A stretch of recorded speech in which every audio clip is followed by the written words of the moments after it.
Burn out syndrome. നമ്മൾ ഗൂഗിളിൽ search ചെയ്താൽ മനസ്സിലാവും എന്താണ് ബേൺ ഔട്ട് സിൻഡ്രോം എന്നുള്ളത്. നമ്മുടെ വർക്ക് പ്ലേസിലെ സ്ട്രെസ്സ് കാരണം നമ്മൾ ഇമോഷണലിയും ഫിസിക്കലിയും മെൻ്റലിയും ഒക്കെ നമ്മൾ എക്സോസ്റ്റ് ആവുന്നതാണ് ഈ ബേൺ ഔട്ട് സിൻഡ്രോം എന്ന് പറയുന്നത്.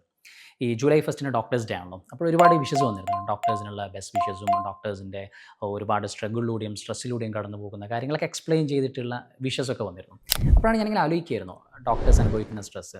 ഒരു എല്ലാ വർക്ക് പ്ലേസിലും ഉണ്ട്. അത് ഡോക്ടേഴ്സ് ആണെങ്കിലും അല്ലെങ്കിൽ IT ഫീൽഡിലുള്ള ആളുകളാണെങ്കിലും ബിസിനസ്സുകാരാണെങ്കിലും ടീച്ചേഴ്സ് ആണെങ്കിലും ഒക്കെ ആ വർക്ക് പ്ലേസ് സ്ട്രെസ് ഒരു ഫാക്റ്റാണ്. അതിൽ ഏറ്റവും കൂടുതൽ വർക്ക് പ്ലേസ് സ്ട്രെസ് മാനേജ് ചെയ്യാൻ പറ്റാത്തൊരു വിഭാഗം ഡോക്ടേഴ്സാണ്.